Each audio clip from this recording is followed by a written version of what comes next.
DC Comics and video games haven't always been a good mix. For a significant amount of gaming history, some of their tie-in licensed video games were heralded as some of the worst of all time, and it's hard to argue against that. That period of the late 90s and early 2000s had some real stinkers, and they're debatably part of the reason we didn't get as many licensed video games for an entire generation. It really is a case of the bad drowning out, well, everything else. We've really got the best of both worlds here. The highest of highs with the Batman Arkham series, and the oh-so-lowest of lows with Superman 64. Overdone? Yeah, totally. Although now good old Soup 64 is looped around from being a rental that ruined your 7th birthday into a novelty you force your friends to play, even if they never speak to you again. They weren't all bad. DC and video games have been doing the dance since all the way back in 1979 with Superman on the Atari 2600. Then on to old gaming PCs, 8-bit consoles, and then eventually multiple times a year, leaving plenty of room for things good and bad. One of my favorites growing up was The Adventures of Batman and Robin, specifically on the Sega Genesis. It was like What If Contra, but instead of soldiers and aliens, you're fending off endless goons while headbanging to killer music. There's so many cool releases from previous console generations that are now totally lost to time due to the whole being a licensed video game thing, and these are what I want to talk about. How about Swamp Thing for the NES? You want old school difficulty brought to you by the developers of Ghostbusters 2? You got it. This one was based on that cartoon at the time. Yeah, the one ripping off Wild Thing. Swamp Thing,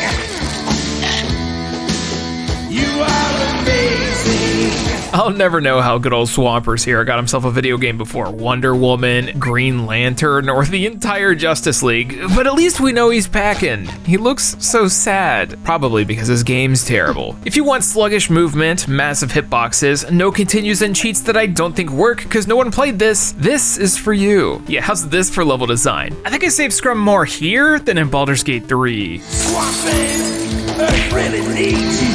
So yo, it's Austin, and for the first video of my second 10 years of doing this, I wanted to talk about my latest passion, forgotten and weird DC video games. We've done bad, we've done a whole bunch of Marvel side of the spectrum, and I figured it was time to cross the pond and see what DC's all about. Turns out the answer is a whole lot of Batman, and we're gonna be talking about some Batman. 4 decades will give you a near endless vat of video games to pick from. And nothing on Blue Beetle though.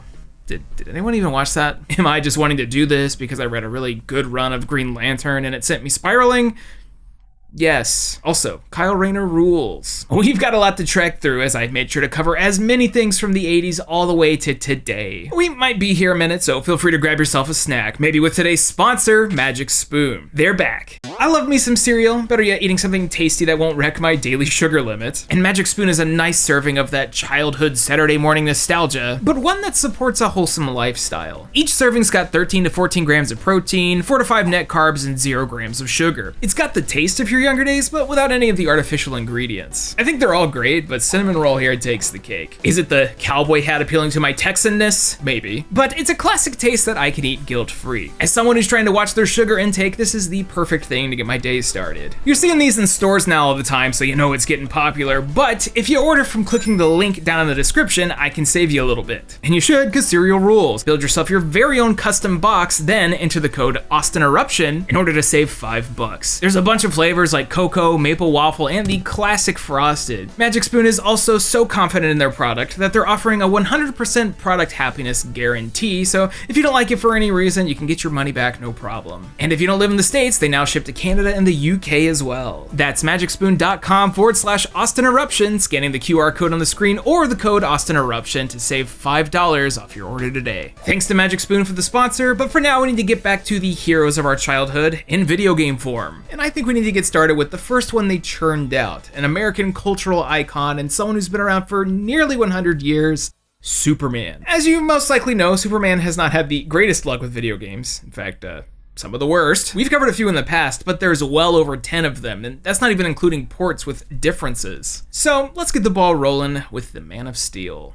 I don't think anyone's ever truly gotten good old Kal-El right. Many have tried, but the idea of faithfully recreating someone who is faster than a speeding bullet and more powerful than a locomotive into a video game is hard. Injustice has to depower him so much to where you can watch Harley Quinn pull off a full combo and not think twice. Yeah, this makes sense. When it comes to old school games, and their limitations, you bet your sweet thing Clark will be struggling against the jobbiest of jobbers. Superman on the NES had you getting bodied by goons like it was your first day on the scene, and that doesn't work too well as a game. Or you could stroll into an arcade and play the Japanese-made Superman by Taito. It's that classic quarter-munchin', beat-em-up, floatin' punchin' action. You can actually play this with 2 people, which makes the second player a red Superman. No, not Shazam, although this totally could have been Shazam, making this the game Dwayne "The Rock" Johnson wanted his DCU to be. Earth will need them sometime in the future. That's dire. Good work, kid. Too bad it doesn't mean jack. After this, there'd be a few superless years before 1992, when Superman would return to the every Sega platform at the time. Simply called Superman, this was popular 90s developer and publisher Sunsoft's take on the Man of Steel. You'll be seeing a lot of Sunsoft in this video. Disney had Capcom, DC had Sunsoft, and Marvel had a lot of Acclaim. Sorry, Marvel. The difference being late 80s and early 90s Sunsoft ruled. And that'd be no different with this one. We know about how the unreleased Sunman was going to be a take on Supes, and this is them having the ability to go all out. And much to my surprise, they did indeed do a good job. He'll just have to deal with a hefty dose of insane difficulty. Turns out, Superman isn't just weak to kryptonite, he was also weak to Blockbuster. At the very least, you'll be jamming the entire time. Sunsoft and their composer team threw down harder than they had any right to, and it's one of the best uses of the Genesis sound chip I've ever heard. The biggest issue with Genesiman is how stiff the controls can be. There's a delay between crouching and standing, so if you need to quickly pull off a crouching jab, you're more than likely to mess it up, which is at least better than Swamp Thing, where you can't crouch punch at all. Standing room only. There's an interesting mechanic where you have a third button ability that'll charge up in power over time, meaning the less you use your heat lasers, the more powerful it'll be. I mean, the chance that you're gonna use that is nil anyways, considering you have to deal with all this, but I think the game does a decent job at making you feel like Superman. Obviously, they're tied down on the ridiculousness of things you can pull off, and it's only a little stupid that Superman can't freely fly through the levels, but this is video games, and I'll suspend my disbelief a little bit. Though anytime you're in a shmup stage, it just feels right. You could practically make a Gradius or Einhander clone out of Clark Kent and call it a day. You can even call in Crypto and Supergirl as options. Done and done, that'll be $50. Totally worth playing if only to see 90s anime Lois Lane in the credits. And if not, boot up that soundtrack on YouTube and let her rip. Turns out there is a pretty decent Superman game out there. He lives. That is, unless you decide to boot up our next one, The Death and Return of Superman, which I guess he still lives, but is it good? Also published by Sunsoft, they instead decided to outsource this to a small indie American company. You know, Blizzard Entertainment. Yeah, not Silicon and Synapse, pre any sort of crafting. I mean, this is the first thing released by Blizzard. Death and Return is based on the crossover comic run of the same name. It's also heralded as one of the greatest ever concerning Superman. This game clearly has a lot of passion put into it. It's extremely faithful to the source material and even has several characters to play as, even if they're all variations of the same thing. I just remember being scared of the cover as a kid. What, I was 4? It was scary, okay? He's bleeding. This one's also a beat 'em up, but despite everything I just said, it pales in comparison to the previous game. I mean, it does have a lot going for it. The controls are simple, but work. The power-ups and special moves feel good to do, and you're able to start flying at any point, even if it's not that useful. The music isn't as Genesis thumping, but the Super Nintendo has its own interesting mid-90s vibe going. I think Blizzard was clearly digging what they were doing, but there's one major flaw in any good beat 'em up. When you do a punch, it'll hit multiple people if they're close to each other. In this, no, not at all. You're hitting one guy no matter if they're stacked right on top of each other, meaning enemies can prepare projectiles and heavy attacks at any time, and they do a lot of damage. Following a trend you're gonna see a lot in this video, Death and Return of Superman is hard, and the stages are long, just endless hallways of the same 3 enemy types over and over. Not to mention boss fights, they're programmed to eat through your lives. These dudes will have you going from full health to a corpse in 3 seconds, and there's no way I would have been able to beat this as a kid. Thank God for cheat codes. Well, it isn't fair to the other children, but all right. Death and Return of Superman has a lot of heart, but unfortunately, it kinda sucks. Even if they fixed the ability to hit more than one person at a time, it would still be a slog and repetitive as heck, which I guess makes it, unfortunately, skippable. Also, I'll never forgive them for not adding an entirely different sprite for long-haired Superman. He's even in the credits. Where's my mullet at? I don't know about y'all, but this was the Superman that I knew as a kid. Well, at least until the DC animated universe rolled around and we got Superman the Animated Series. series. Easily one of his most iconic looks, this show alongside Batman was responsible for reinvigorating interest in DC superheroes in the mid-90s and 2000s. I for one like high school Clark fighting bullies, literally teleporting around the basketball court without anyone caring. Yeah, this is normal. That Bruce Timm style of animation was peak. They don't do it like this anymore. Anyways, this show and universe spawned multiple games, one of which you already know, Superman 64. But we're not gonna talk about that because that'd be like calling Nirvana's Nevermind a forgotten gem. So how about we shoot over to 2002, 2 years after the series had ended, for the PlayStation 2 and GameCube, Superman Shadow of Apokolips, one by good old Infogrames. Let's check it out.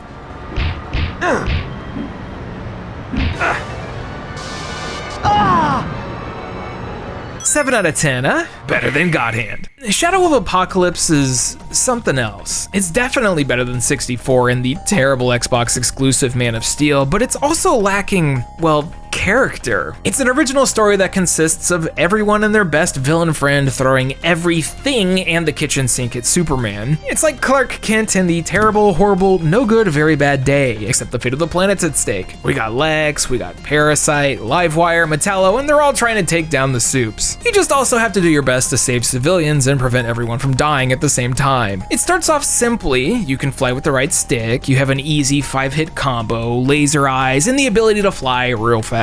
Quickly, you'll find out that the flying isn't much better than whatever Titus put out a few years prior. You still have to deal with a massive amount of jank when picking up objects, and there's tight time limits for objectives. Not that you get an actual timer, I guess they wanted to differentiate themselves, instead you get to watch pips around the radar. Also, get ready to listen to people beg for help, constantly. Can you help, Superman? Superman, can you help? I want my mom!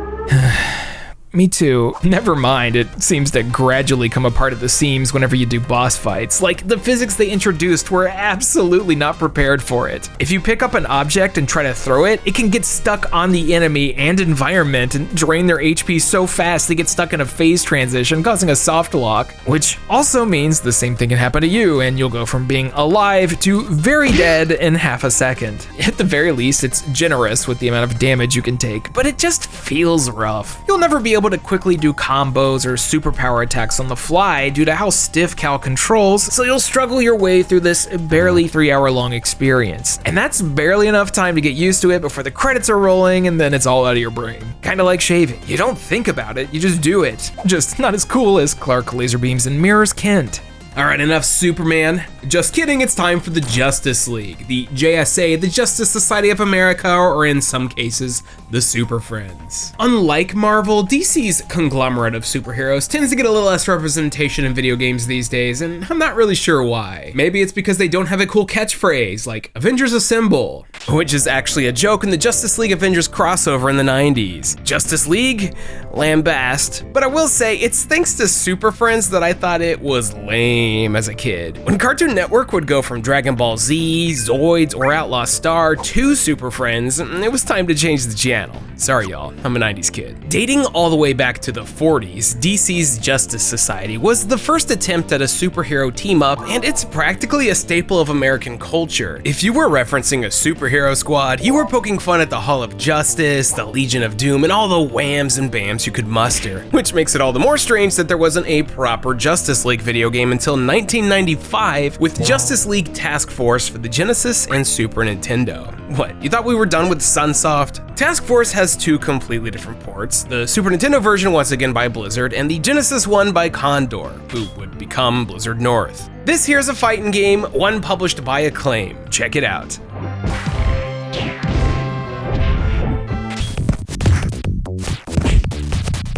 I feel like I don't need to tell you which version's which. Genesis kids know. I actually don't think these are too bad. The Western style of fighting game was in a weird spot in the early 90s with the Mortal Kombat clones taking up all the space and the Japanese side making massive waves. You've got a small but decent collection of characters: Wonder Woman, Green Arrow, Mullet Superman, Batman, and villains like Cheetah, Despero, and Darkseid as well. The combos are very limited and each character's only got like 3 or 4 special attacks, but for a 16-bit console fighter, it's not half bad. That is, unless you zoom out and look at the year 1995 in fighting games, where yeah. Let's just say X-Men Children of Atom came out a year before, and we could end this entire conversation. Sorry, Bats, you and the Genesis Fart Core will never be as cool as this cover, although it's pretty close. You know it's good when the back of the box advertises mirror matches as a key feature. Between the two, I like the Super Nintendo version a bit more due to having, you know, a few extra buttons for combos, although both suffer from some of the most punishing, unfun input reading AI you can imagine. Hey you, kid, wanna get a hit? Blocked! There are surprisingly little Justice League video games. There's a few releases that were tied into the 2000s animated series with Chronicles and Injustice for All in the Game Boy Advance, which are what you would expect from portable releases around then. There's Young Justice Legacy, which we've covered in the past, but also that's not very good either. However, easily the strangest has to be Justice League Heroes United, one that was only released in arcades, and strange websites online if you know where to look. What's this about?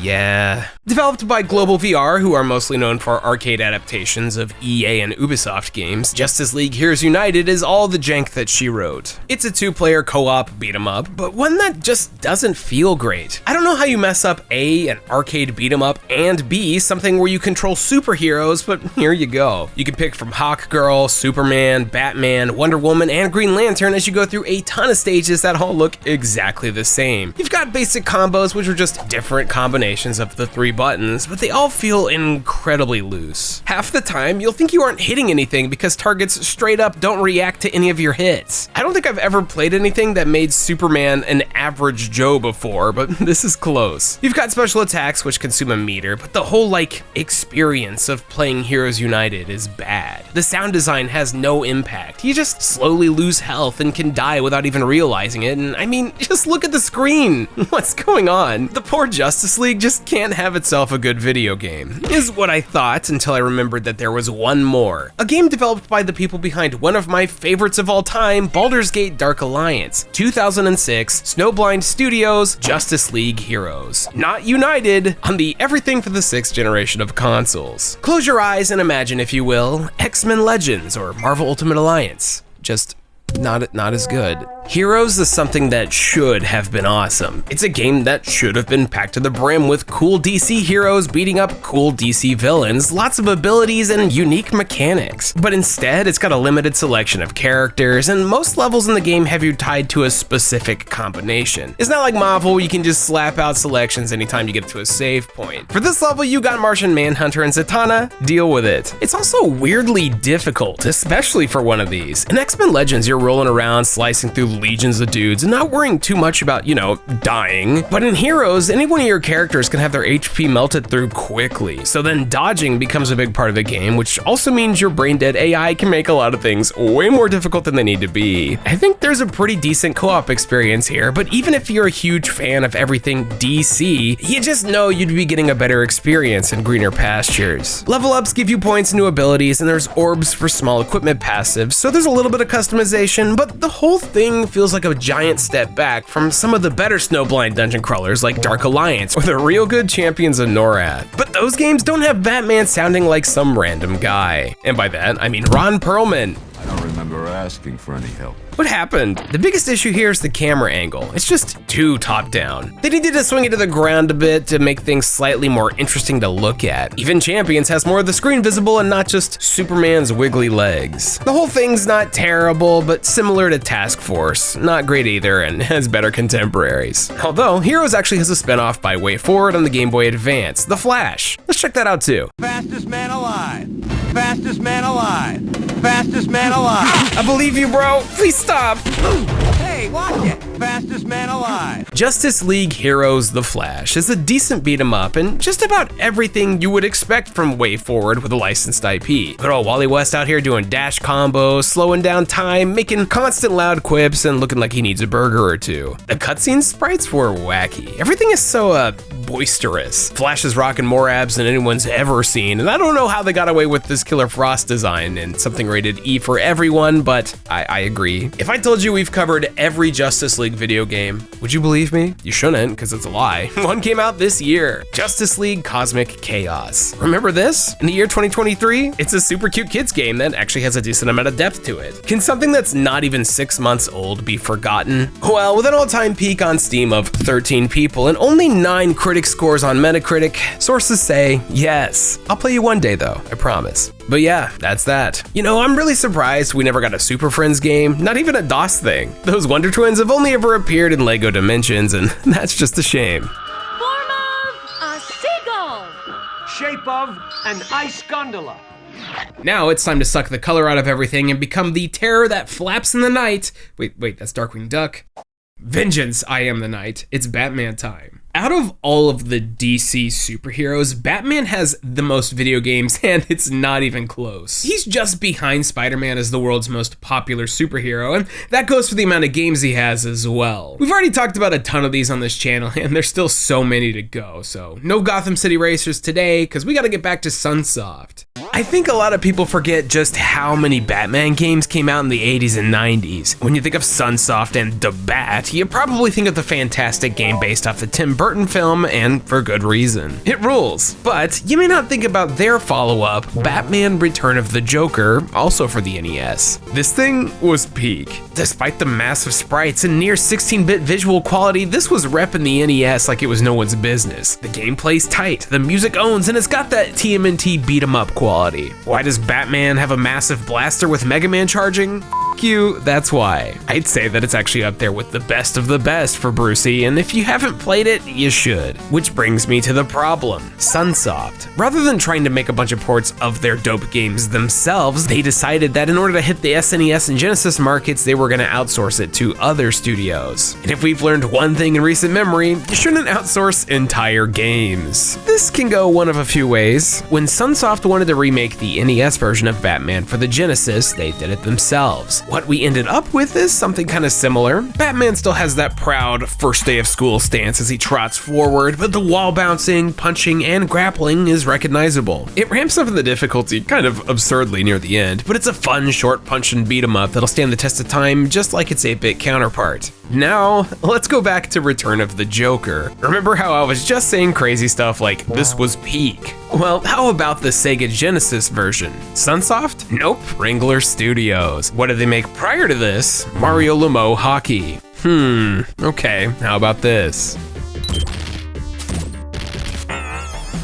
Gotham City is not big enough for the both of them. In this case, Sega truly did what Nintendo don't, and that's make a terrible Batman game. I don't know how you look at something as clean and stylistic as the original and then transform it into this, but Wrangler really outdid themselves. Though I do love that the bat explodes anytime he dies. This is one of those things where I could play it as a kid and trick myself into thinking it was better because graphics or whatever, but playing it in 2023, it's all the more evident that this was a cheap port. I don't think that this is awful, but when compared to the source material, it's leaving $1 million on the table. I do like Bruce's idle pose. It's very cheesy, though I gotta wonder why the final battle against the Joker suddenly turns into Sigma from Mega Man X1. I guess the magical bat bracelet was a sign. You may leave now.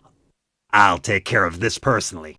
That's enough Sunsoft. We could really spend an entire video talking about them, but there's other developers and publishers we need to get into, like Konami. Yeah, like 8 and 16-bit kings and queens in the generation Konami. They're actually responsible for several of my favorite Batman video games, one of which being based off the second Michael Keaton film, Batman Returns. And no, not the DOS adventure game, although this does in fact exist. If you've ever wanted to see high-quality Danny DeVito sprites, this here's the game for you. I'm talking about Batman Returns for the NES, a release that might as well have been called Teenage Mutant Ninja Turtles 3: The Manhattan Project, but with Batman instead. It's got that thumpy Konami drum and bass, it's got the unique level design, and the loving stage variety that only the best could offer from this time. It's kinda nuts that there's 2 video games with Batman and Return in the title on the NES that are fantastic, but here you go. The only major flaw with this one, I think, is that anytime an enemy goes too low on the screen, they're actually just impossible to hit. Like, come on, bro.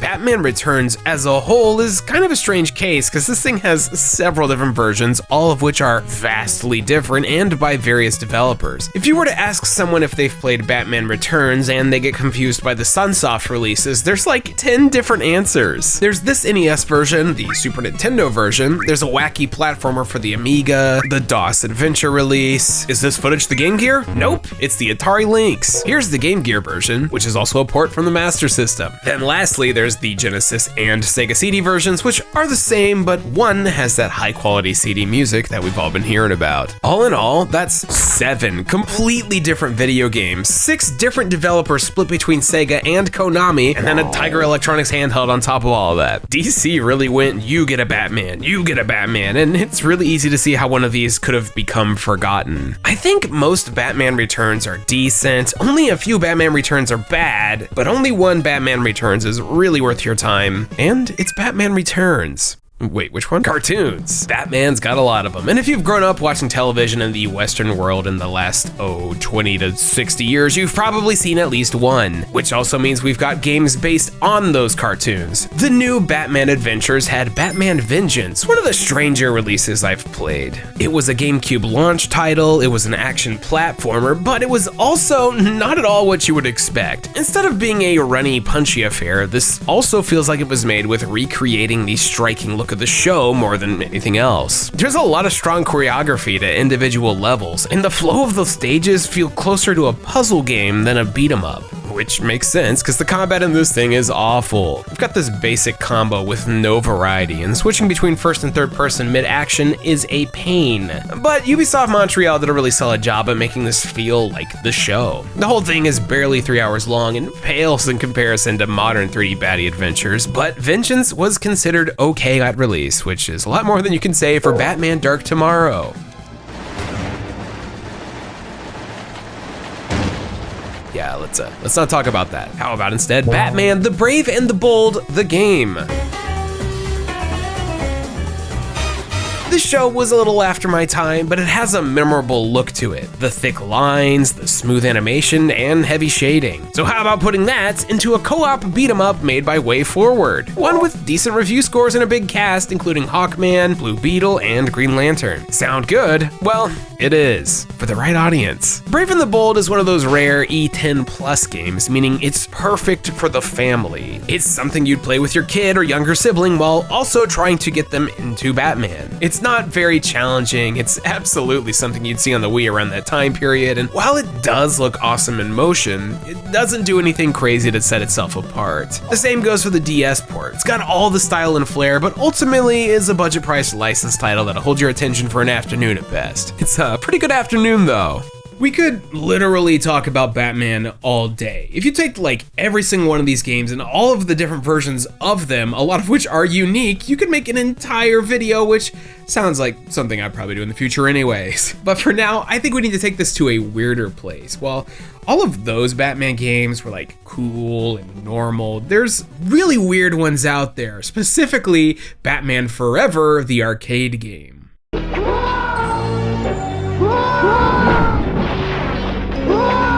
Yo, anyone got a spare $330? Batman Forever, the arcade game is bonkers. It's like a cracked out version of the movie, which is already pretty nuts. Developed by Probe and Iguana and published by Acclaim, they set out with the mission to make an over-the-top beat-em-up that looked visually like Mortal Kombat, and I think they pulled it off. Is it good? I don't know, but I think that this will be a blast to play in arcades, a little less so on consoles. Although just looking at the screen feels like I'm staring at a fake video game in the background of a movie.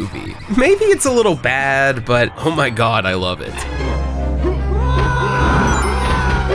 I, however, think we can do a lot weirder than Batman. DC has a lot of other properties, some super, some not. For every 10 adventures with Brucey, you'll find yourself playing a Sergeant Rock on the front line for the Game Boy Color. I wasn't too aware of what Sergeant Franklin Rock was, but it looks like all you need to know is World War II America, baby. And then sometimes he appears in comics alongside other heroes like Superman. On the front line is a Jackal clone, and if you aren't at least 33 years old, you probably have no idea what I just said. Jackal was this NES title where you drove around in a Jeep, blasting away everything in your path. Sergeant Rock here is the same, but not just in a Jeep. He's on foot, he's got boats, and he's got tanks. You run, you gun, you get shot down by bullets, you didn't see it all, beat it in less than an hour, and turn your Game Boy off because you saved the day, and Pizza Hut's on the way. Not much to say here, but hey, it is a weird and forgotten DC game. I'd kind of love to see another one of these now, but I doubt it. We'll also probably never get another Watchmen video game. It's crazy that we had two in Disney Part 1 and 2. Originally a digitally only release on the PlayStation Network and Xbox Live Arcade, this was a beat 'em up that released around the same time as the movie. These are not very good, but it was rare to see such a high quality digital only release in 2009, especially when the competition was releasing stuff like Kick-Ass.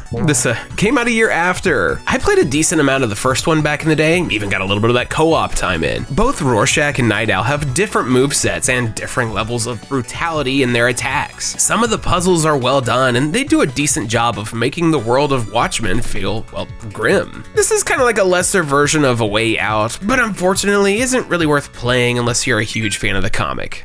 And while we're on the topic of games based on comics, originally created by Alan Moore, next up is Constantine. Good old Keanu Reeves Constantine. It's actually him too, good job. John Constantine Hellblazer is another one of those stranger corners of the DC universe, and is at this point someone who crosses over all the time. You want a British con man and exorcist hanging out with Wonder Woman and Zatanna? Justice League Dark, here you go. But before that, my first exposure to the Demon Slayer was through the 2005 feature film with not British actor Keanu Reeves and its extremely high Rotten Tomatoes score. Also this video game, probably unfairly compared to The Matrix in every way, Byte Studios, the people behind Die Hard Vendetta and Genocide 2 for the Super Nintendo are at the helm, and what they made is something that I think I might love. Not for any good reason, but it's one part Max Payne, another part Shadow Man. You're running around each level looking for things to kill. There's RPG-like mechanics, potions to drink, spells to be cast, and each time you do, you'll get to hear Keanu chant your button presses. Also, for some reason, the PC sound effects are way too loud. Anytime I drink to recover health, it does this.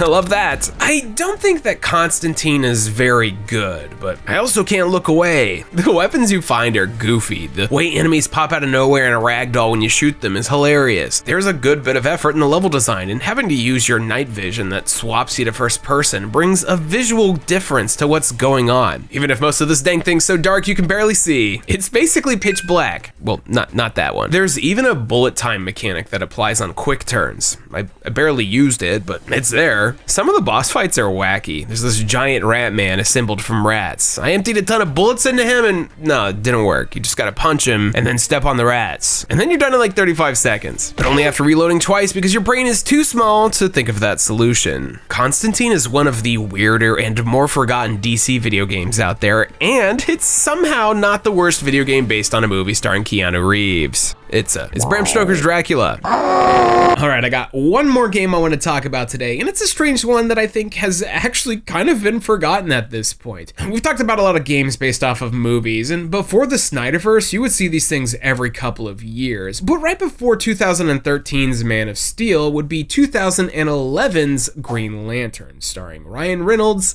and that thing sucked. I have very rarely walked out of movies before, but I was really close with that one, and the only reason I didn't is because I was stuck.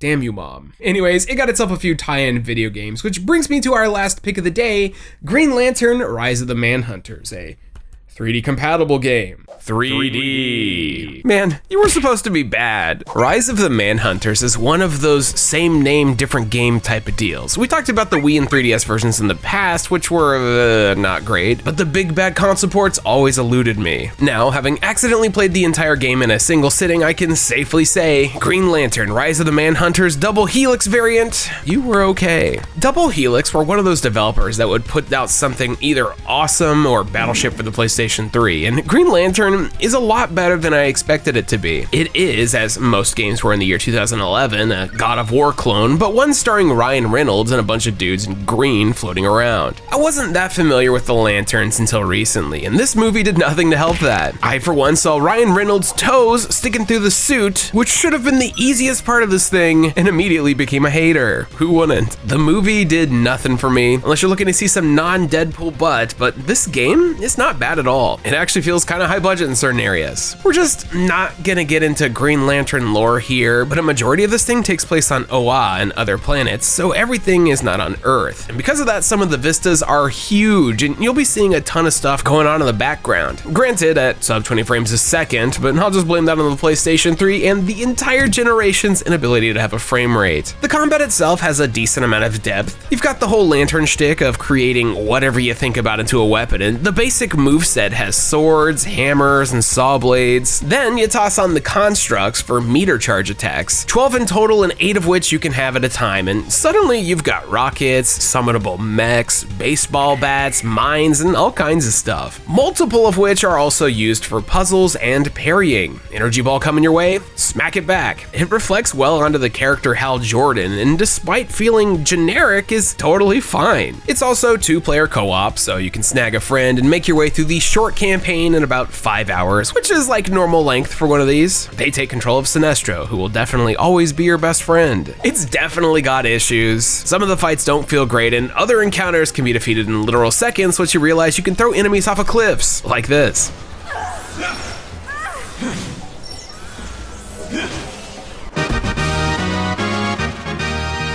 I think Green Lantern's been totally passed over simply for being a movie tie-in game in an era where 9 out of 10 of those were bad. But Green Lantern Rise of the Manhunters is a pretty decent time that's cheap to find and easy to emulate. Honestly, the worst part about it is the fact that it's directly related to one of the worst movies I've ever seen. It's better than the film. You just gotta be ready to see video game Ryan Reynolds' feet. There's no escape.